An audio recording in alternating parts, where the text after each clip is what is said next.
esteemed guests, what a beautiful day. What a beautiful, beautiful day to celebrate with you all.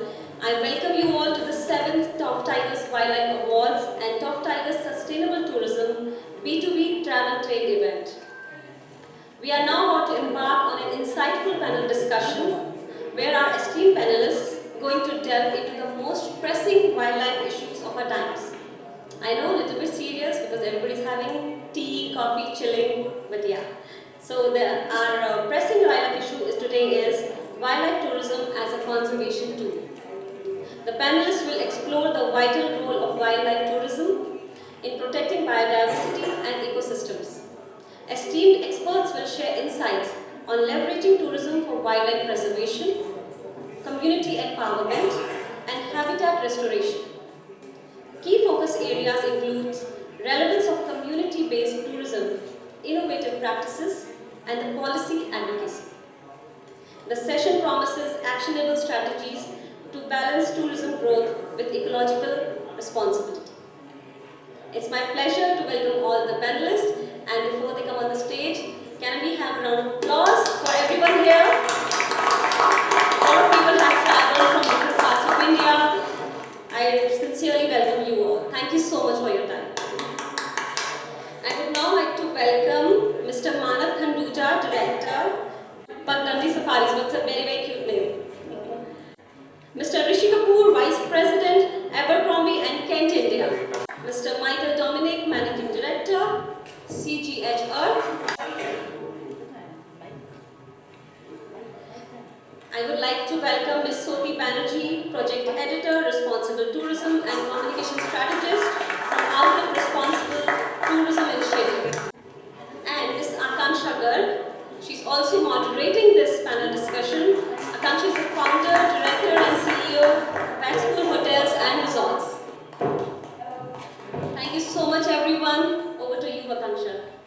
Thank you, everyone, for taking some time out from a busy afternoon schedule and coming here for a session at TOFT. I'm very privileged to have such an esteemed set of panelists here.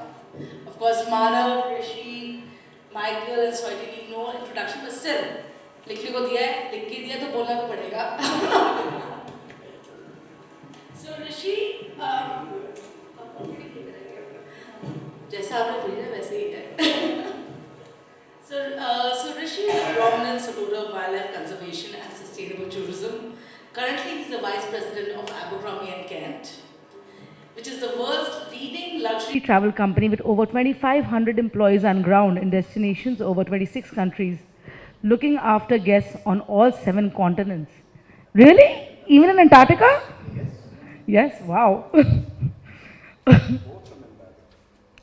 With its own philanthropic section, the companies work insensitively with various communities in the destinations they promote. Rishi himself is known for his unwavering dedication to safeguarding India's biodiversity and encouraging environmentally friendly practices in the tourism industry.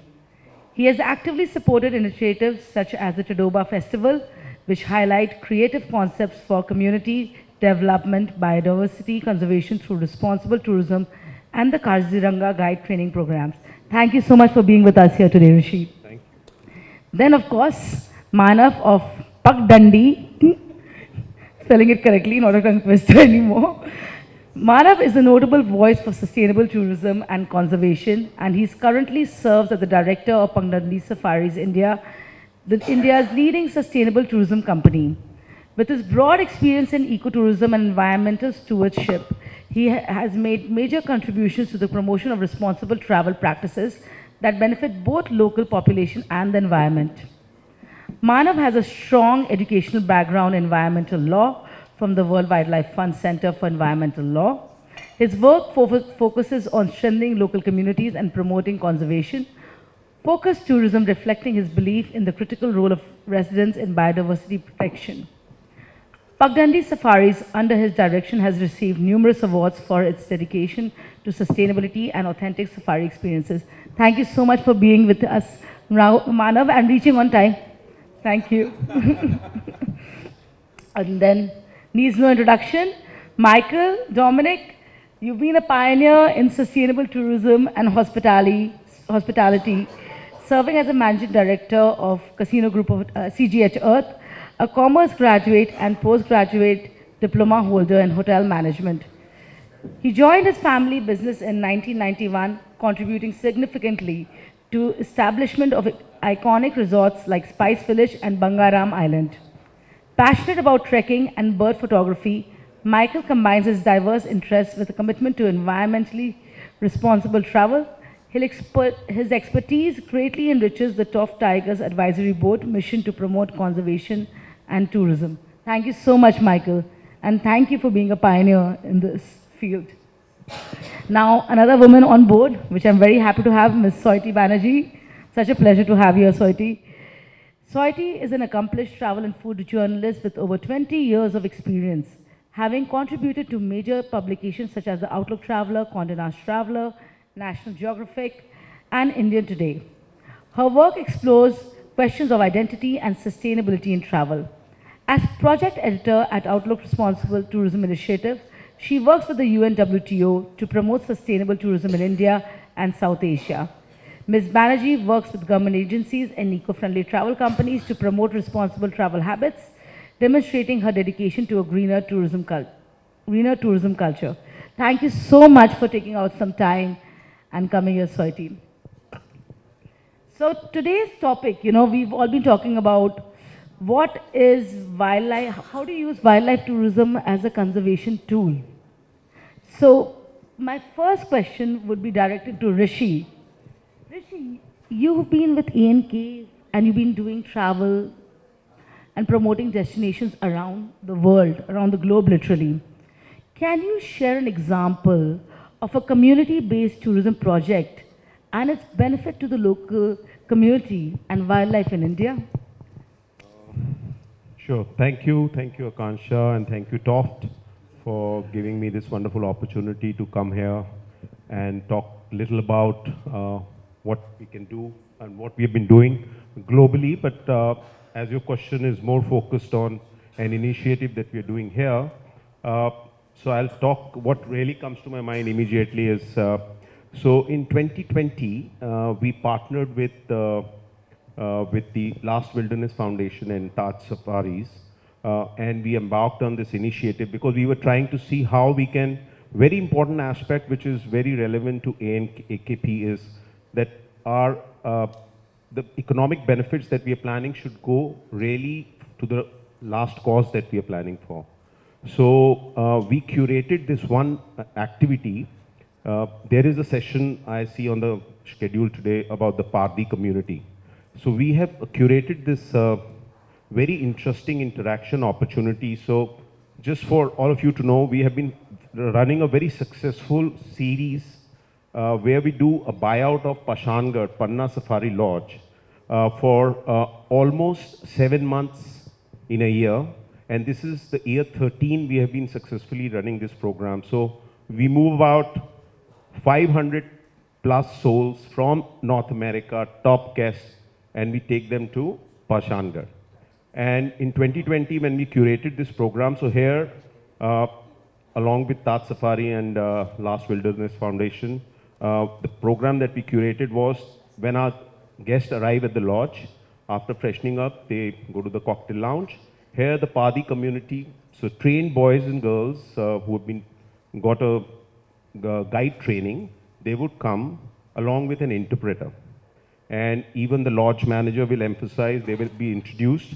And then there is a short film which is played, which gives the whole gist of what this interaction, and they have a very interesting walk with the Pardi initiative that is shown to them. So they get a gist of the whole experience that they're going to. Then there is an interaction between the representative from the Padi community and our guest.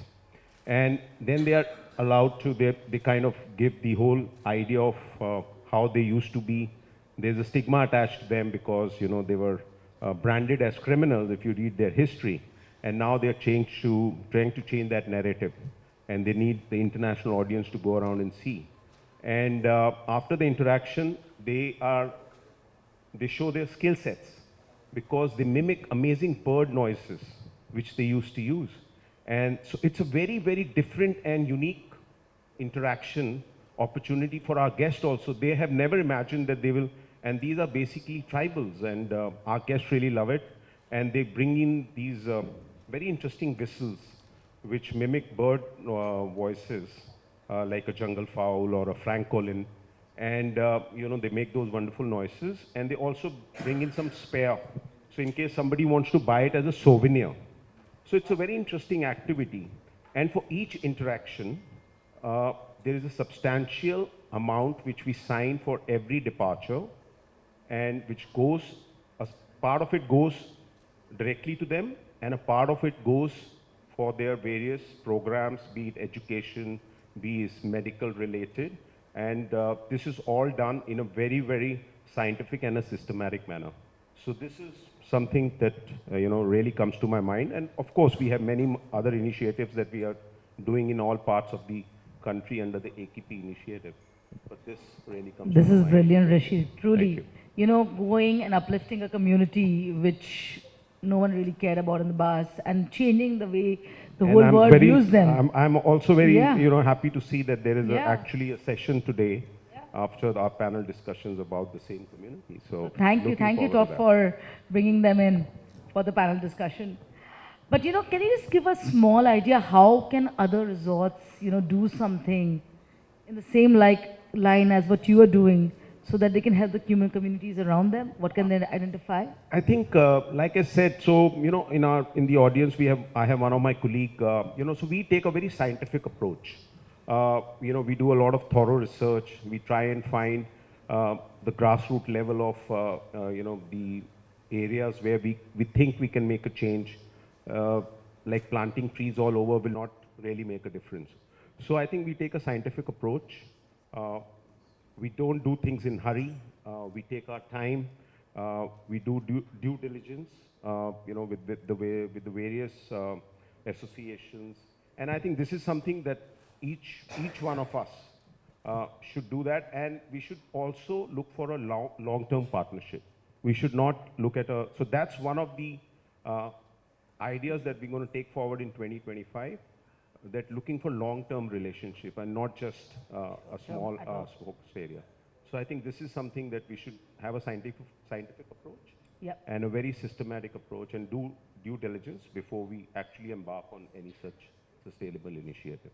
I think that's a very good thought, that, giving any idea time to grow, think about it, think how it affects the whole, the destination, the people around it, and actually plan it in a manner that it is not something that you're doing ad hoc once at a time. Absolutely, Yeah. absolutely. I think Manav in that regard is doing some fantastic work. Manav, we spoke the other day and you mentioned, how you've implemented and changed the whole way of thinking around your company about sustainability, and you've implemented ESG, environmental social governance. Can you tell me how are you doing that, and how are you engaging local people now, and what's changed from before? So, like all of us present here, we all do tits and bits of sustainability and conservation. A lodge may do something, a tour operator may do something, and we were in the same boat. We were doing something very similar. But in 2020, we realized that this approach is not sustainable. And that's the time when we adopted ESG in a very sustainable way, in a very firm way rather. And so in ESG, so we divided as E is for environment. So what are the initiatives the lodge is doing or a tour operator is doing for environment? Say for example, solar power is one, rainwater harvesting, sustainable construction, plantation. So everything which is concerning the environment, it comes under the E of the ESG. Then in social is what Akanksha asked about. Social is about people, which are the local stakeholders, the employees, the team members, even including the guests. So what are you doing even for the guests? So that is, and governance is, how is your management trained to handle it? Are your managers handling the E and S of the ESG properly? Are they reporting it? Is there an audit? What is, say, we all say we planted 1 million trees, but how many survive? What is the result which has come out of that? So by getting this systematic approach, it has really helped us, and I'm sure if others follow, it's going to be, it's a time-tested way of implementing things. So coming back to her question about, in the social side, we've done a lot of us talk about that we should have 70% local staff, we should have. So I'm not a firm believer of having 70 or 80%. What is more important is that at what level are they working? Are we doing a lot of capacity building? Are they going up? Are they going out? Are they able to make better humans, better careers? Are they able to support families better? Or are they just washing? Are they just doing dishes or just cleaning? They have to go forward. So that is a more important thing. So we structured many programs around it for them so that they can get on to the next level. So we have a lot of in-house training. So on an average, we do about 15 in-house training. This year, we also opened a training for the locals in Kana. Then for the guests, we've opened training. We have an initiative called ProNat. We have ANAT. I'm happy to say Himani was from the first batch of ProNat. She's here today. So she's become a filmmaker now. So these are the initiatives where people can join and take their career forward. So that's the, and also for guests, we've started WineAt, which is offered complimentary to children, where children, when they are on a holiday with their family, they can take that program where it's just as a stepping stone. In 4 days, you won't become a naturalist, but at least you can spark an interest and maybe a few of them go forward. And so that's what we've done. And in the governance side, we've actually had all our lodge managers go and do the GSTC training. And like how we have a monthly report for food or housekeeping, we also have a sustainability report which the managers have to pass on. That, how many initiatives have we taken. Just doing something on, say, Children's Day or doing something on Salimale Day is just not enough. There has to be a path, there has to be a goal. And then we need to audit and see, have we done something better? Or we need to rework and again do the same bit. Yeah. No, that's great, Manav, because, something that you've taught, and I think what our audience will agree with, is that you continuously have to learn and keep evolving. What you did 10 years back, 15 years back in terms of sustainability may not have that much sense today. And you have to understand what is really greenwashing and what is commitment on the ground. How are you really making a difference? And I think you're doing a great job there. Thank you, Manav. Thank you. Yeah. Michael, Casino, CGH Earth. It's going to take me some time to get there. Great rebranding initiative though. So, your company emphasizes leisure and conservation. So, what are the main challenges that you have faced in maintaining sustainability, and how have you basically addressed them? You have remote locations, you have a lot of local people. So, what have you done there? Yeah, thank you, Toft, for having this event every year. I look forward to it because I start planning my next wildlife holiday. Yeah, so so I just want to tell you, just to explain our sustainability challenges is, so I just go back to the year in 91 when we started Spice Village. After Lakshadweep, we came to mainland India, and when we started our first lodge, so the biggest challenge was to be different. And at that time, I don't think there was anybody talking much about sustainability or environment or local community. It was a different world then. So, but what our experience we learned from Bangaram, where we had to really, we were on a shoestring budget, and at the same time, a lot of restrictions were placed by the government on environmental standards. So that gave us a lot of, we were confident to say no. We were very minimalistic in our approach.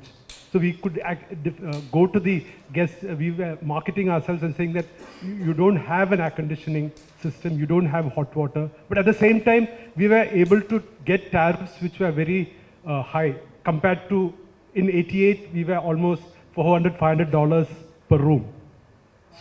So I think with that learning, we came to Periyar, and so when we told the architect that, so the initial drawing, the architect also couldn't think differently. He really planned like a big regular hotel.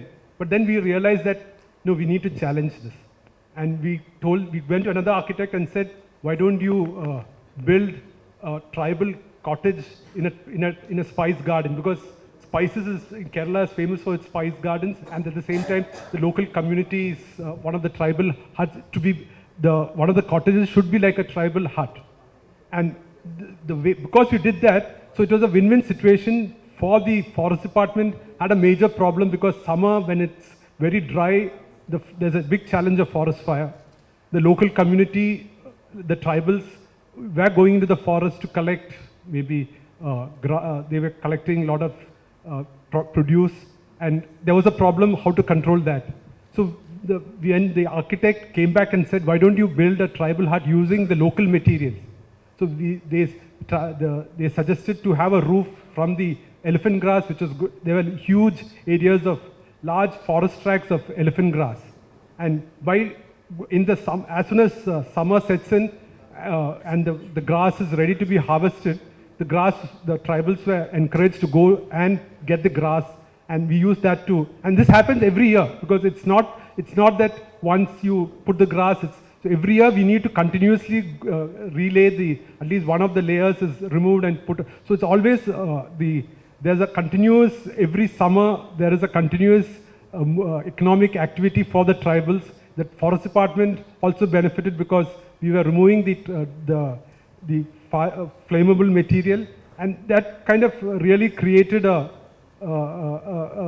win-win situation for the tribals, for the forest department. At the same time, for us, it was a huge benefit, because at that 91, when people came and saw this very different kind of a lodge, they were really zapped.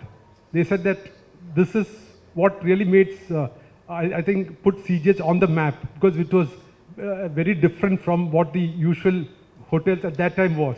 So I think the biggest challenge to conservation is to be different, to really challenge, not to go the regular way. How can you keep innovation and to keep continuously take the most difficult path? That's true, Michael. You can never take the easy road when you're in wildlife. It's not about easy money. It's about, dealing with your off seasons, your seasons, trying not to do weddings. I think the biggest challenge that we are facing in most of the parks in India today, शादी तो करेंगे जंगल में, बहुत ही मुश्किल है. जंगल में तो मंगल, टाइगर के नो मंगल. So I think when we talk about wildlife, we talk about forests. It's very important that we understand that when you talk jungle, back in the day, even if you look at the Africa model today, it's about being rustic, being out there, being in the wilderness with no other sound other than the cricket or the birds or the animals, leaving the space for them, not for creating garbage and covering up. And when we come to that, I think media and storytelling are very powerful tools in influencing public perception. So Soity, my question to you, because you come from media and you've been literally Nat Geo, Condé Nast, everywhere.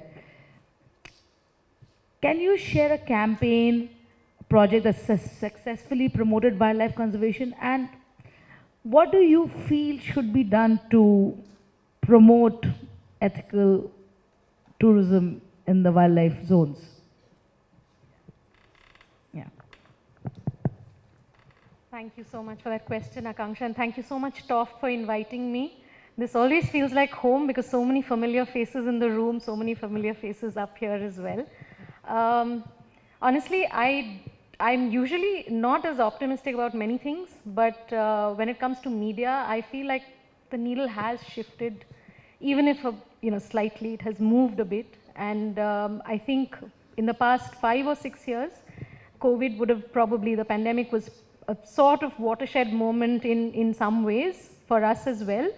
And also we must understand that media is not this solid monolithic structure anymore. It's not just mainstream media, there are others as well. But I think historically the problem that we have faced is that most of the writing that has happened, most of the coverage that has happened has sort of reflected what I think the common sentiment used to be, which is that a national park is just an open-air zoo. And all the stories, everything was written from a perspective of, accommodation-led or safari-led or species-led, go see a tiger, right? So that was the narrative. That is still, to a large extent, the narrative. But like I said, some things have shifted and some things have changed. Because more and more people, I think, are aware that our wild spaces are not just like wastelands or open spaces with trees. we have a very large population living in these wild spaces. We're one of the few countries where that is a very big reality of working or talking about those spaces. The other thing that has happened is that because of this sort of, social media, other kinds of, smaller media, independent media coming into the picture, there is a lot of focus on the details. And I think because you asked me about a particular campaign, perhaps it will help to highlight how we approached, let's say, a campaign where we were working with the, Madhya Pradesh tourism in highlighting we wanted to talk about the Pachmari Biosphere Reserve. But we didn't do it in the way that we would have earlier done it, like looked at the landscape, talked about the species, talked about the, the endemics, none of that. What we did instead was approached it from a people perspective. We put the mic in the hands of those who live in that landscape, and who can tell those stories best. Of course, we gave them the platform. We had the might as Outlook to be able to, put it out there and for 50 million people to see it in one go. But the mic was actually handed over to somebody else. And in short form, because people have shorter attention spans, we tried to use that in our own way to use storytelling, to use Paheli, which is again a very useful way of getting people's attention to bring in audiences who ordinarily would not read about wildlife, right? So to tell them that the thrill is in the chase of the tiger and not in actually necessarily just seeing the tiger. To see the small stuff, to look up and look at the fireflies, which you don't see in Delhi. So that kind of communication shift has happened. I think there are other independent media. I say it with a lot of pride because some of them are friends. Round Glass Sustain, for instance, is doing a fabulous job of documenting some of these stories. I find that the NCF and Early Bird is engaging with children in a way that I don't think we've done properly in a long time. And similarly, I mean, somebody like Rohan Chakravarti, who's done, who has green humor. I mean, most of us know green humor today. Back in 2015, when I first met him, I think nobody knew about him. But today he's managed to use the comic as a way of communication. And if you're telling me that that's less important than what I write in Outlook or somebody writes in Nat Geo or Condé Nast Traveler, I mean, that that's no longer true, right? So to that extent, I'm feeling very positive, and I think the future lies in telling stories from a people perspective, to talk about the small things, and to sort of take the attention away from what we have, turned into this, I don't want to call it jingoistic, but this sort of ultimate, go see the tiger kind of trip, right? No, it doesn't have to be that way. And we have fabulous examples in the room today. I'm just smiling at all of them who are doing exactly that. So thank you. No, very well put, and I completely agree with you, Soity. Back in the day, it used to be the Facebook or just what you're seeing in the magazines. Today, it's about your children coming and telling you that, Mama, I want to go to this park because I'm reading a book and I read about this animal. And it's not a tiger. That's the best part of it. You're learning, continuously learning. Now, coming to that, Rishi, social media has played a big role in your travel industry, like A&K is doing top-end luxury. But how can we leverage it to promote sustainable wildlife tourism, and what are the pitfalls that we should avoid? Social media. Yeah. Double-edged sword, that's what I call it. Well, I will go back to what I said before. So, a systematic approach. So to give you an example, we have in the room, we have an AKP coordinator, so now Upmanyu Raju is our AKP coordinator. So we have a very, very organized way of, leveraging social media. So everything is centralized with him when it comes to sustainability and what our new upcoming projects are. So honestly, we do not rely too much on the social media, but it's more of the what's happening on the ground. We hire the right consultants. We talk to the right people. We work with the right lodges, certified lodges, top certified lodges, and And we see what really will meet our goals and requirements at the end. And like I said in the beginning, long term is very important for us. So we are never looking for any short-term, goals or short-term initiatives. To give you an example, so me and Upmanyu is working on it right now. So during my last sales trip in US, I met through a colleague of mine, a lady who has already worked with us on an initiative in Rajasthan, pre-COVID. And she had money and she wanted to do a specific cause for school development. Now, she met me, we had a coffee meet, and she said, Rishi, I have some great friends who are veterinarians, and they want to come to India, cultural trip, but prior to the cultural trip, they want to do because we have heard about huge stray problems that you have in India. We want to do a neutral program for them, but we want an engagement. We just don't want to fund it. These are all proper certified veterinarians. So I've learned in my business that you're not specialized in everything. So if you don't know something, seek for some time. Don't just go and commit. So I said, you give us some time. Let me go back and put our thoughts together. And again, so since August, we are working on organizations. We started with 10, 5. Now we zero down to 3, I think, 2. And we are keeping the communication channel open. We know we will be able to do it in 2025, but we want to take a right approach. The cultural aspect of the trip is secondary. The primary aspect is that we are able to deliver what they're expecting. So this is ANK, this is our guest, and more than just one sustainable project, it's our branding that is at stake. So we take a lot of, more than the social media approach, more of a scientific approach. That's fantastic, I think. Yeah, spend time researching makes a big difference and also improves your guest feedback. Absolutely, absolutely. Because they are, like our guests are the ones, if they have a good experience in India, they will sign my trip in Africa or vice versa. Egypt, all over, like you said, all 7 India में ही continents. भेज दीजिए थोड़े और सबको चाहिए कमरे यहाँ पे. Michael, you've been working on storytelling, and that's what we hear when your products are being branded abroad.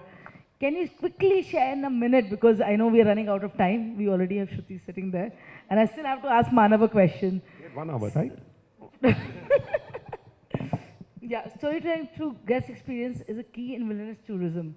So what have you done? The factor you were telling me the other day, the story. Yeah, I think storytelling, or a lot of times when people come from the cities, they're not really understanding the complex connection in the forest, how complex the ecosystem is, and when they understand the real significance. For example, in Periyar, you have large tracts of grasslands, and people misunderstand that the trees have been cut, and why is the forest department not planting trees?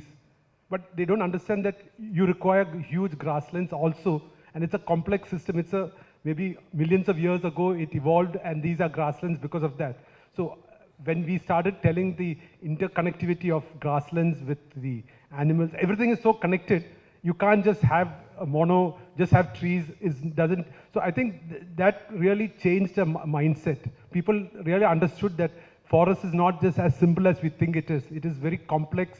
You have to really understand the ecosystem, and everything is so dependent. You can't just remove one thing and suddenly the forest is there. So I think storytelling by a naturalist explaining the complex forest, the interconnection of the different ecosystems, the people were able to really understand the forest better. That's a good point, because that's the reason why we have people coming to Ranthambore, then going to Corbett, coming to central India, and then going all the way down to South India. But all of this is only possible if you have good collaborations. And Manav, wildlife resorts often collaborate with NGOs and local governments. Can you share a collaborative story which is very successful and has made an impact to the local community? I think collaboration is a key, but if tourism done correctly, and by taking tourism to the back of beyond where there and empowering local there in itself is a great collaboration. But to be very specific, we've done collaboration with Pashu Pakshi, where we support 2 of their centers, not only to sell the produce they make in our nature shop, but we use it in our daily hotel requirements also, like laundry bags, shoe bags, and a lot of other things which are used. So when I was discussing with them, they said it almost takes about 6 to 8 months of your orders. The center needs that much to fulfill the orders. And then we also have a collaboration with a school at Narna in Kana, where we've kept teachers there. Now it's the 5th year. So both these have worked out wonderfully for us. Some have also not worked out so well, but these 2 are good examples. And that's good that at least you're supporting the women in the villages getting And regular income. And I kept it under 1 minute. Kept it under? Kept it under 1 minute. Thank you so much. So, Soity, would you like to add anything or anything to any of the points the gentlemen have said? Any? Sure. I mean, I just think that, some of the work that all of you are doing actually feeds back to the question of media, because media now is social media. Who is social media? Social media is the person who's signing up for ProNat. I will be signing up for ProNat this year, hopefully. So this is a process. It's not going to change overnight. And I think the fact that some things, like I said, people connect with people. So if these stories, what you're doing in the reason why CGH Earth is so successful, or the way that the Pugdundee story has panned out, stands out because they put their people up front. We know who they're talking about. They're not invisible, housekeepers, right? So those stories, or the fact that the forest is more than just the trees. I mean, we are sitting in the Aravalis. We've had, when the definition of the forest was changed or was being threatened, they threatened to change it. We were out on the streets protesting, saying, "Ye jungle bhi jungle hai," the kind of forest that we have, which is arid forest, which nobody thinks of as, because in our heads, what we studied in our books was these tropical, forests where, so all of this is a process. It's going to take time, but it will happen. And if we lose hope, then I think, there's no way that we can move forward. So hope is, I think, the one thing we can hold on to. Thanks. Thank you. That was a very positive and passionate answer, Soity. So I would like to, just to conclude the whole conversation, we all need to strategize, think about the way we are doing business, identify, look at the way our operations are working, see the challenges. And then, of course, work with the team and design programs that are different from the other properties to stand out a bit. And I personally feel, working with the ground level, bringing that story out is very important in today's day and age. And it should not be an ad hoc thing. It should be something which has continuity. It should be something which resonates with today's generation, especially the children, who go and pester the grandparents. Ki, "Aap महंगा है, पर पैसा लगाओ हमको जाना." That's where the A&K business is coming from, by the way. So thank you very much. Thank you, Soity, Michael, Manav, and Rishi. Thank you so much. Thank you so much, everyone.